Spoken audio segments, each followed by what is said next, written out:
안녕하세요 여러분, 길쌤입니다. 오늘은요 이번 단원의 마지막 차시로서 문제를 풀어보는 시간입니다. 오늘 문제풀이는 조금 독특하게 우리 친구들이 직접 선생님이 되어서 문제를 해결해 줄 거예요. 물론 여러분이 푸는 시간도 드리겠지만 오늘 문제 해설은 선생님이 하지 않고 꼬마 선생님들이 선생님의 역할을 대신하겠습니다. 문제 해설을 듣다 보면 선생님에 비해서 조금 이해가 부족할 수는 있지만 여러분 그걸 아셔야 돼요. 이렇게 설명하는 것이 먼저 굉장히 어렵다는 것, 그리고 다른 친구가 설명하는 걸 들으면서 나라면 어떻게 설명했을까를 생각해 보는 것이 여러분들 공부에 또 큰 도움이 됩니다.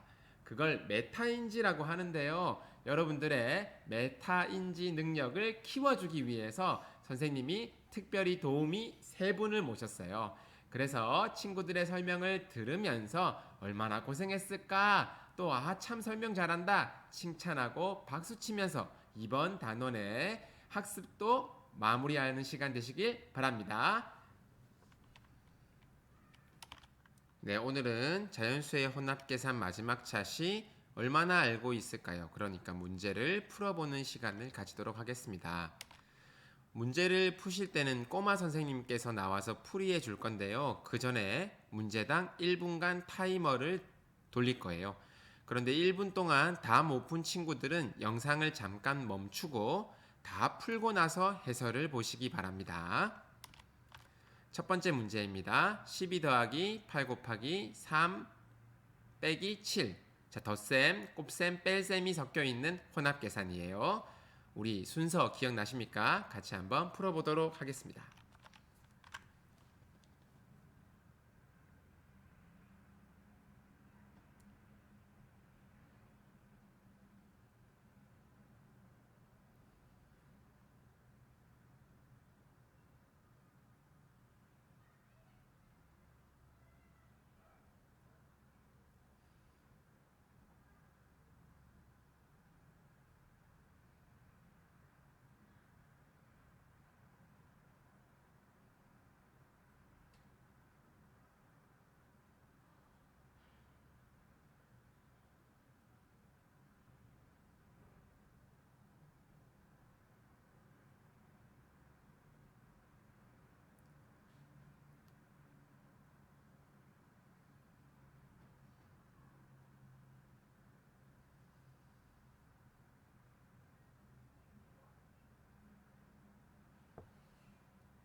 네, 그러면 꼬마 선생님의 해설 보도록 하겠습니다. 안녕하십니까. 오늘은 수학 22쪽에 1번 문제를 풀이해 보도록 하겠습니다. 그럼 문제 한번 읽어볼까요? 가장 먼저 계산해야 하는 부분에 동그라미 표 하세요. 자, 그러면 혼합 계산 한번 보도록 하겠습니다. 이 혼합 계산에는 덧셈, 곱셈, 뺄셈이 있는데요. 만약에 이 곱셈이 없었다면 앞에서부터 차례대로 계산했겠지만 여기에 곱셈이 있으므로 곱셈 먼저 계산해야 합니다. 그러면 순서가 1, 2, 3 이렇게 되겠죠? 그러면 가장 먼저 계산해야 하는 부분에 동그라미 표하라고 했으니까 8 곱하기 3에 동그라미 표 해주면 됩니다. 그럼 이상입니다. 네, 다음 문제 한번 살펴보겠습니다. 4개의 계산해야 되는 식이 있는데요. 계산을 할 때는 순서가 중요합니다. 순서를 잘 지킬 수 있는 선생님이 개발한 노래가 있었죠. 괄호, 괄호, 곱하기, 나누기, 더하기, 빼기. 잘 한번 생각해서 문제를 풀어보십시오. 1분 드리도록 하겠습니다.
네, 설명 듣고 가시죠. 오늘은 수학 22쪽 2번 영상을 풀이를 하도록 하겠습니다. 자, 그럼 1번 문제 한번 봐주십시오. 28 빼기 가로 4 더하기 11인데요. 항상 식에서 가로가 나오면 가로 먼저 계산해야 하는 거 다들 알고 계시죠? 그럼 4 더하기 11은 15, 그리고 28에서 15를 빼면 13이죠? 그럼 답은 13이 됩니다. 2번 T14 더하기 가로 10 빼기 3 곱하기 4입니다. 여기서도 가로가 나오는군요. 그럼 가로 먼저 계산해야 합니다. 그럼 10에서 3을 빼면 7이 되겠죠? 그리고 더하기보다 곱하기를 더 먼저 계산해야 하니까 28, T14에서 28이 더하면 102가 되겠죠? 그럼 따라서 이번 답은 102입니다. 3번 32 나누기 8 곱하기 3입니다. 여기서는 그냥 앞에서부터 차례차례 계산해주면 됩니다. 32 나누기 8은 4, 4에서 3을 곱하면 12입니다. 그럼 따라서 답은 12가 되겠죠? 4번 가로 14 더하기 26 나누기 4 빼기 3입니다. 이 식에도 가로가 나오네요. 그럼 14 더하기 26은 40입니다. 빼기보다 나누기를 더 먼저 계산해야 하니까 40에서 4를 나누면 10입니다. 10에서 3을 빼면 7이죠. 따라서 답은 7이 되는 겁니다. 그럼 이상입니다. 네, 수고하셨습니다. 자, 그럼 그 다음 문제 보시죠. 65 빼기 괄호 열고 3 더하기 7 괄호 닫고 곱하기 4 나누기 8 더하기 22. 많은 계산이 한꺼번에 있으니까 조금 헷갈릴 수는 있는데요. 곱하기가 나누기가 같이 있을 때는 앞에서부터 차례대로 하지만 괄호가 있을 때는 또 괄호를 먼저 한다. 그것을 잘 기억하셔서 한번 풀어보시길 바랍니다.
네, 이번에는 또 새로운 선생님의 설명 영상 듣고 가시죠.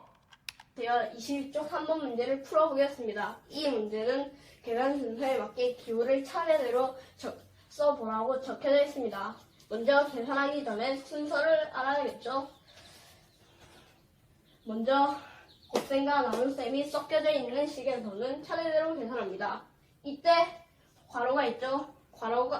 괄호가 있는 식에서는 괄호를 가장 먼저 계산합니다.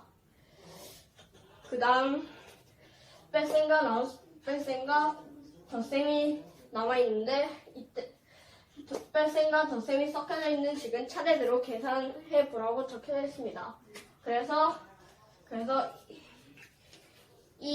이것을 이용해서 문제를 푼다면 니은, 디귿, 리을, 기역, 미음이 됩니다. 따라서 답은 니은, 디귿, 리을, 기역, 미음이 됩니다. 감사합니다. 네, 자 그러면 다음 문제로 넘어가 보겠습니다. 자, 열량은 몸속에서 발생하는 에너지의 양인데요. 표를 보고 연수가 점심에 먹은 간식의 열량이 몇 칼로리인지 하나의 식으로 나타내야 하는데 기준을 보시면 딸기는 100g이 기준인데 4배를 많이 먹었습니다. 그래서 곱셈을 사용해야 될 거고요. 피자는 기준이 8조각인데 한 조각만 먹었습니다. 그러니까 8배 적게 먹은 셈이죠. 그러니까 나눗셈이 사용되어야 할 겁니다. 한번 천천히 식을 만들어 해결해 보세요.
네, 그러면 설명 영상 듣고 가겠습니다.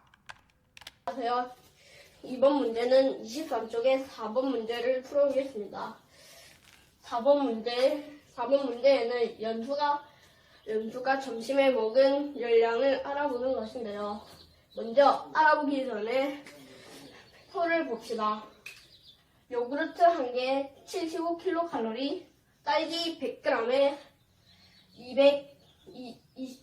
22kcal, 피자 8조각에 1600kcal입니다. 그럼 이제 문제를 봅시다. 문제는 연수가 점심에 먹은 열량을 나타내는 것이므로 연수가 먹은 간식을 봐야겠죠? 요구르트 1개를 먹었고요. 연수는 딸기 400g을 먹었고 그 다음에 피자 1조각을 먹었습니다. 근데 이 문제를 풀려면 일단 간식표를 봐야겠죠? 그래서 이쪽에 요구르트는 1개, 이미 1개이기 때문에 75를 적어줍니다. 그 다음에 딸기 400g을 먹었죠? 근데 간식표를 보면 딸기 100g에 22kcal이죠. 이때 400g이므로 22 곱하기 4를 해주면 됩니다. 그래서 더하기 하고 먼저 계산해야 되기 때문에 괄호를 열어야겠죠? 그래서 괄호를 열고 22 곱하기 4를 해주면 됩니다. 이제 가로를 닫고 마지막 피자 1조각이 있죠? 근데 간식표를 보면 또 피자 8조각이 있습니다. 8조각에 1600칼로리. 근데 피자 1조각이 있기 때문에 1600 나누기 8 하면 됩니다. 여기 가로 열고 1600 나누기 8을 해주면 됩니다. 그러면 총답을 알아보겠습니다. 먼저 75에서 뭘 줘야 되는데 괄호 22 곱하기 4를 해주면 됩니다. 2, 4, 8, 4, 2, 8. 그래서 답은 88이 됩니다. 88. 그 다음 이 문제를 보죠.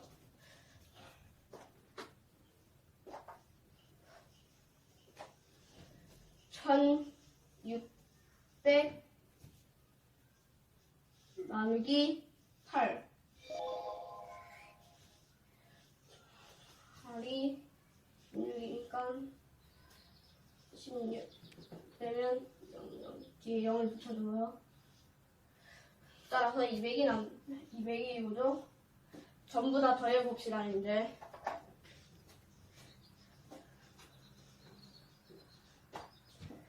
75 더하기 88. 더하면 13. 8 더하기 7은 15인데 여기 위에 1이 있으니까 15에서 1을 더해주면 16이 됩니다. 그 다음에 마지막 200을 더해주면 되죠. 나온 답에서 200을 더해줍니다. 총 더하면 3, 6, 3이 됩니다. 따라서 연수가 점심에 먹은 간식은 총 363kcal가 됩니다. 수고했습니다. 자, 이번 문제는 지혜는 12살이고 동생은 지혜보다 6살 어리고요. 아버지는 동생 나이의 7배보다 2살 많으니까 가장 먼저 구해야 하는 것은 동생 나이겠죠? 가장 먼저 구해야 하니까 곱하기나 나누기가 아니라면 괄호를 씌우는 것이 중요할 겁니다. 자, 1분 드리겠습니다.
네, 이번엔 또 새로운 선생님을 모셨습니다. 설명 들으러 가시죠.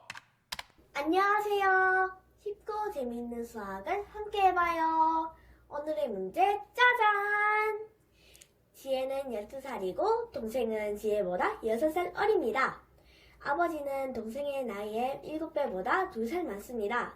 아버지의 나이는 몇 살인지 하나의 식으로 나타내어 구해보세요. 너무 어렵게 생각하지 말고 차근차근 식을 구해보아요. 지혜 동생의 나이를 알려면 먼저 지혜의 나이에서 동생의 나이를 빼줘야겠죠?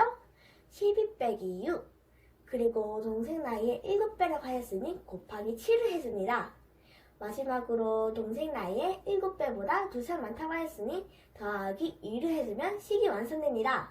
단 여기서 주의해야 할 점은 가장 먼저 계산해야 하는 12 빼기 6에 반드시 가로를 써서 먼저 계산해야 합니다. 그럼 함께 계산해 볼까요? 가장 먼저 가로 안에 있는 12 빼기 6을 계산해 줍니다. 12에서 6을 빼면 6이죠? 6 곱하기 7 더하기 2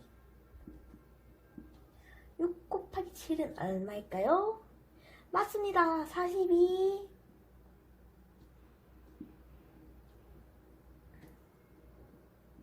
42 더하기 2는 44입니다. 그럼 44가 정답이겠죠? 단 아버지의 나이가 몇 살인지 구하는 문제이니 44 뒤에 꼭 살을 붙이는 거 잊지 마세요.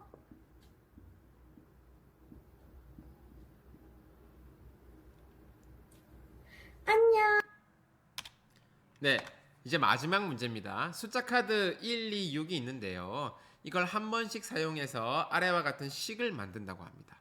그러면 이 숫자를 어떻게 하느냐에 따라서 결과가 달라지겠죠. 이때 계산 결과가 가장 클 때랑 제일 작을 때를 구하는 거예요. 24에서 이 괄호 안에 보면 무엇과 무엇 두 수를 곱하고 있는데 그것을 24랑 나누고 있잖아요. 생각해 보세요. 24 나누기 1은 24고 24 나누기 1보다 훨씬 큰 수를 해볼게요. 6을 하면 4가 돼요.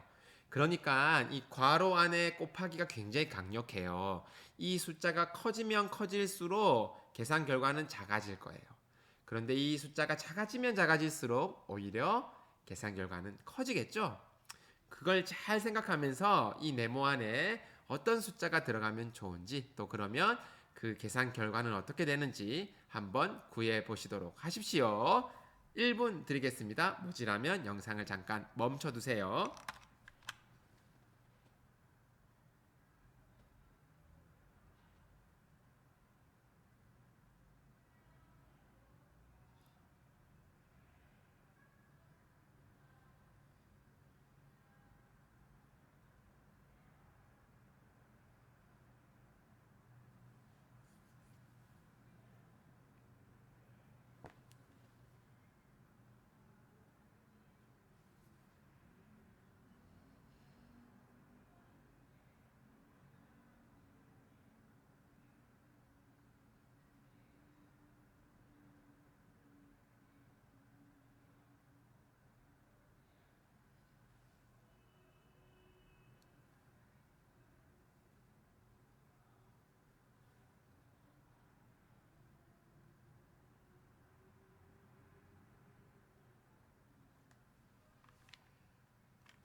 네, 그러면 설명 듣고 가시겠습니다.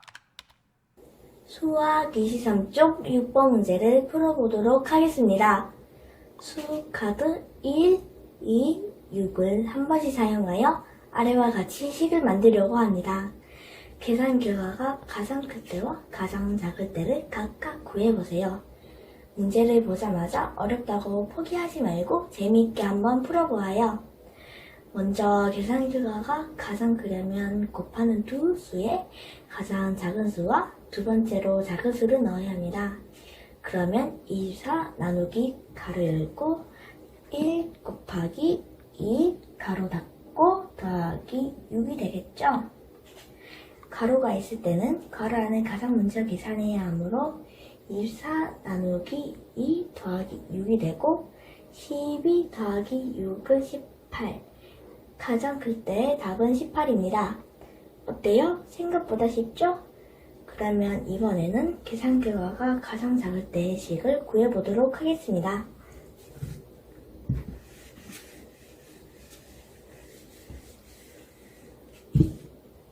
계산 결과가 가장 작으려면 곱하는 두 수에 가장 큰 수와 두 번째로 큰 수를 넣어야 합니다. 그러면 24 나누기 가로 열고 6 곱하기 2 가로 닫고 더하기 1이 됩니다. 이번에도 역시 가로 안을 가장 먼저 계산해서 24 나누기 12 더하기 1이 되고 2 더하기 1은 3. 가장 작을 때의 답은 3이 됩니다. 우리 모두 즐거운 수학이 되는 그날까지 모두 화이팅!